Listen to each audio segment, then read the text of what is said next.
Perkenalkan, nama saya Tiska Asrinda dengan NIM A1A024101129. Saya Julkaida dengan NIM A1A024101135. Saya Ikram Maulana Putra dengan NIM A1A024101151. Saya Januarti Hidayatullah dengan NIM A1A024101155. Saya Ayuni Sarifatul Yuniar dengan NIM A1A024101142. Dan saya Megadira Musta dengan NIM A1A024101197. Halo teman-teman, tahukah kalian apa sih yang dimaksud dengan ekonomi pertanian dan bagaimana peran sektor pertanian dalam perekonomian nasional yang ada di Indonesia? Yuk, simak video ini!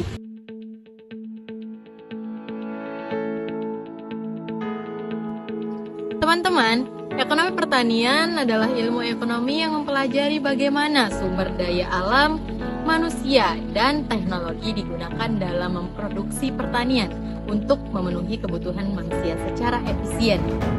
Nah teman-teman, jadi konsep dasar pertanian itu meliputi sumber daya pertanian seperti tanah, tenaga kerja, modal, manajemen, dan teknologi. Nah teman-teman, setelah sumber daya pertanian, yang kedua ada distribusi dan pasar yang mencakup rantai pasok dari petani ke konsumen, serta harga dan hasil pasar dan peran tengkulak dalam sektor pertanian. Nah, distribusi dan pasar dalam sektor pertanian mencakup bagaimana hasil panen dari petani sampai langsung ke tangan konsumen. Nah, faktor ini mempengaruhi harga serta peran tengkulak di dalam sektor pertanian. Simak berikut penjelasannya. 1. Rantai pasok dari petani ke konsumen.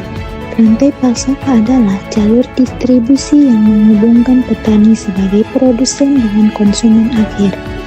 Secara umum, proses ini melibatkan beberapa tahap. Tahap pertama yaitu petani.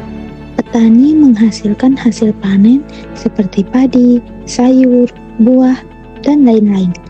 Yang kedua ada tengkulak atau pengepul, yaitu membeli dari petani dalam jumlah besar. Yang ketiga ada pedagang grosir yang menjual ke pasar-pasar besar atau supermarket. Yang keempat ada pasar tradisional dan modern, yaitu tempat konsumen membeli langsung hasil dari petani. Yang kelima ada konsumen akhir, yaitu masyarakat yang membeli untuk dikonsumsi sendiri. Namun, dalam beberapa kasus, petani bisa menjual langsung ke konsumen melalui koperasi atau pasar tani tanpa melalui perantara-perantara apapun. 3. Peran tengkulak. Tengkulak adalah perantara yang membeli hasil panen dari petani dan menjualnya kembali ke pasar atau pedagang besar. Perannya bisa positif maupun negatif. Dampak positifnya mempermudah petani menjual hasil panen tanpa harus mencari pasar sendiri. Yang kedua, bisa membantu petani mendapat modal cepat, terutama jika mereka butuh uang segera. Dan dampak negatifnya, tengkulak sering membeli hasil panen dengan harga rendah sehingga petani mendapat keuntungan kecil. Yang kedua, bisa monopoli pasar, menyebabkan harga di tingkat konsumen menjadi lebih tinggi. Yang ketiga, petani sering bergantung pada tengkulak karena keterbatasan akses pasar. Sebagai solusi, pemerintah mendorong koperasi pertanian dan sistem distribusi langsung agar petani bisa mendapatkan harga lebih baik dan mengurangi ketergantungan pada tengkulak. Yang ketiga ada produksi pertanian. Produksi pertanian adalah hasil yang didapat dari pengolahan alam dalam bentuk tanaman, hewan, dan produk turunan lainnya. Nah teman-teman, tahukah kalian kalau Indonesia itu disebut sebagai negara agraris loh? Kenapa? Karena sebagian lahannya itu digunakan sebagai lahan pertanian. Namun selain pertanian, kegiatan produksi di Indonesia juga meliputi ada perikanan, ada perkebunan, peternakan, dan kehutanan. Nah teman-teman, tahukah kalian ada beberapa kebijakan pemerintah dalam sektor pertanian? Yang pertama ada subsidi pertanian, yang kedua ada regulasi harga, dan yang ketiga ada bantuan untuk para petani.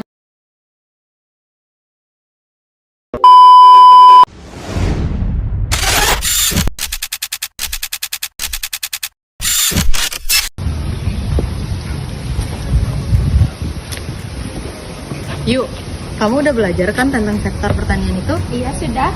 Nah, aku belum begitu paham nih tentang sektor pertanian itu. Tapi yang aku dengar-dengar, sektor pertanian di Indonesia itu menjadi salah satu pendapatan terunggul, bisa dibilang unggul ya dalam perekonomian nasional Indonesia. Itu betul nggak sih? Betul ya? banget. Betul ya? Ya. Nah, dan aku dengar-dengar juga ya, di NTB juga itu sektor pertaniannya bisa dibilang unggul nih dalam perekonomian daerahnya. Iya. Itu betul juga nggak sih? Benar. Bener ya? Iya. Nah, karena kita belum begitu paham ya tentang sektor pertanian itu, dan mungkin teman-teman juga belum begitu paham tentang sektor pertanian itu, ayo teman-teman, kita simak videonya sama-sama. Sektor pertanian merupakan salah satu sektor utama dalam perekonomian nasional, terutama di negara berkembang seperti negara kita. Kontribusinya tidak hanya dalam bentuk penyediaan bahan pangan, tetapi juga dalam penciptaan lapangan kerja, sumber devisa, dan stabilitas sosial. Sektor pertanian sangat berkontribusi terhadap produk domestik bruto atau PDB, tenaga kerja, dan ketahanan pangan di Indonesia. Teman-teman, berdasarkan data terbaru, sektor pertanian menyumbang sekitar 12-14% dari total produk domestik bruto atau PDB. Di tengah melambatnya perekonomian global dan menurunnya harga komoditas ekspor unggulan, ekonomi Indonesia tahun 2023 tetap tumbuh solid sebesar 5,05% secara situsi. Senin 5 Februari 2024, Badan Pusat Statistik BPS melaporkan pertumbuhan produk domestik bruto atau PDB sektor pertanian mengalami pertumbuhan sebesar 1,12% selama triwulan 4 2023. Pertumbuhan ini sekaligus memastikan bahwa pertanian sangat berkontribusi besar terhadap ekonomi nasional yang tumbuh 5,05% secara tahunan atau situsi. PLT Kepala BPS Amalia Widyasanti mengatakan bahwa pertanian berada di posisi 5 besar pada distribusi dan pertumbuhan PDB menurut lapangan usaha kuartal 4 tahun 2023. Data ini tercatat bersamaan dengan lapangan usaha lain seperti industri pengolahan, perdagangan, konstruksi, dan pertambangan.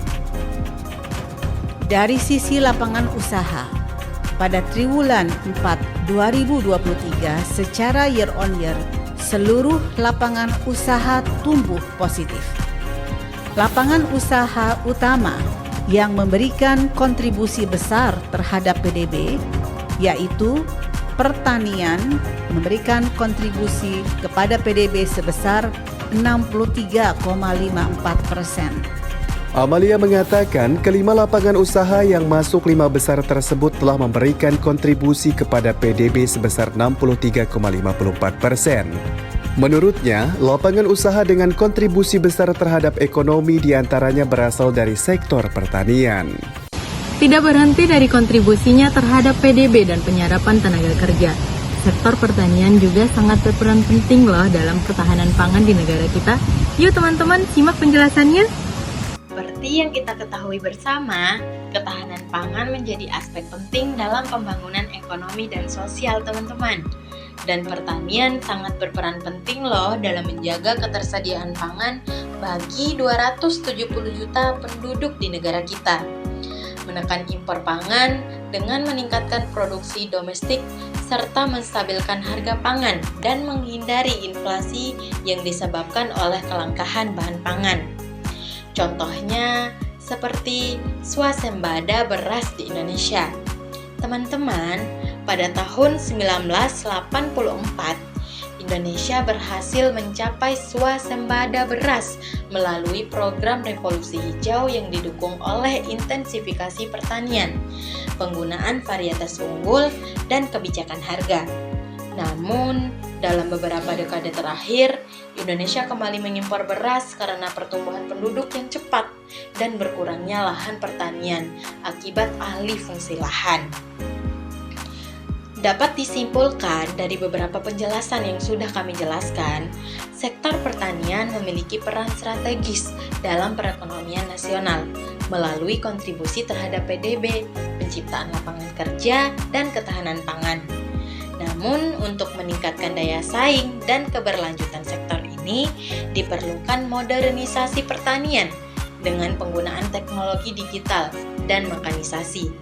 Peningkatan kesejahteraan petani melalui kebijakan harga dan insentif produksi. Diversifikasi produk pertanian untuk mengurangi ketergantungan pada suatu komoditas utama, serta penguatan riset dan inovasi dalam pengembangan varietas unggul dan teknologi pertanian.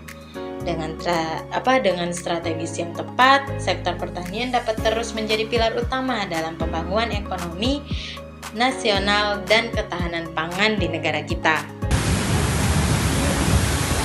Teman-teman, ternyata Provinsi Nusa Tenggara Barat juga memiliki potensi besar di bidang pertanian loh, dengan komoditas unggul seperti jagung, cabai, manggis, kakao, kopi, dan tembakau.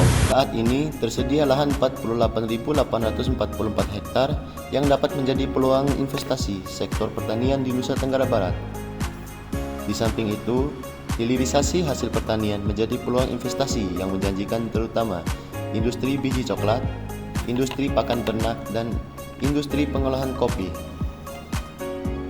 Provinsi Nusa Tenggara Barat memiliki 2,65 juta jiwa penduduk yang menjadi pasar potensial dan konsumen akhir dari hasil pertanian di Indonesia.